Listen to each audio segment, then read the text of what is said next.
My name's Emily Broderick. I work for BPM Pro. I am the European Business Development Manager and I look after a product called BPM Physio.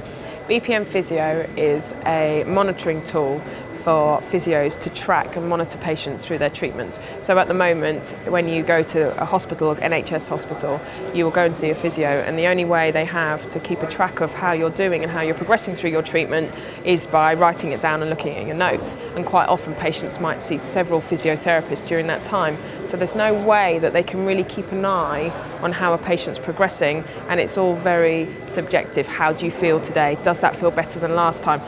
They have no idea. So this is a way, we have 20 tests and we use an accelerometer, a 3D motion tester.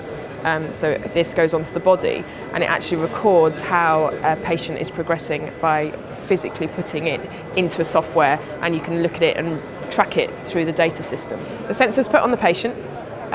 So if you've gone in with a shoulder injury, it's put on the arm, and physio will perform some tests. Those tests are then plotted onto a screen and the patient can physically see how their test looks, and then they can look back at tests from last month, last week, and they can also plot it on a graph so you can actually measure improvement and see where there are trends and peaks and troughs in that improvement over time. So when the sensor is on the patient, it measures speed, acceleration, and also can measure pressure, so force, G-force. That's used more in a sporting session, but with the physio it will show the range of movement that the patient's able to do, and that is shown on an avatar on the screen, so the patient can actually physically stand and watch how they're doing in the test, which makes it more patient-centric. The data is encrypted, so patient files can't be put out in the ether for everybody to see, so it's still a private shutdown setting, but it can be shared with the clinician, so you can have a physiotherapist and a clinician in two separate locations, and over the cloud that information can be shared. But also in a hospital setting at the moment, it's all put down on notes and on computer system in written language. This is a way that they can visually and graphically display how a patient is doing. So you have a lot more feedback and it's a lot clearer and measurable. First of all, you pick up your sensor.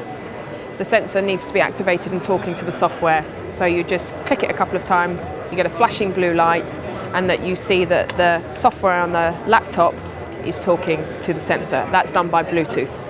What you then do is you then attach the strap to whichever joint you're going to be looking at onto the limb, attach the strap, and then you put the patient in the correct position, and then you show them how to do the test. When you're ready, move your arm forward, all the way up,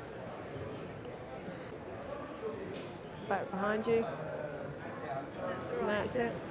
And at the end, you just can either press the button again, so you are looking at the patient, and you can activate it from the patient, so they are looking at the screen but your back is to the screen so they can see what's going on, or you can actually turn around and touch the screen on and off. It just depends on the setting and where you are.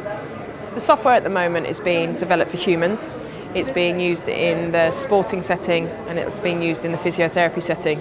We're now looking forward to taking it into orthopedics, podiatry, and other areas of the medical device industry. We're also looking at having it developed for the equine industry as well, and equine lameness, and using, instead of human avatars on the screen, going and developing with equine physiotherapists and equine orthopedic surgeons, so we can have an equine avatar and we can also track how horses' treatment's going and then take it into the veterinary world as well. What we really want is this technology to be available to absolutely everybody. We want a physiotherapy that's working from home to be able to use it all the way through to working in an NHS hospital. We'd ultimately like every single NHS hospital in the country to have it in the long term.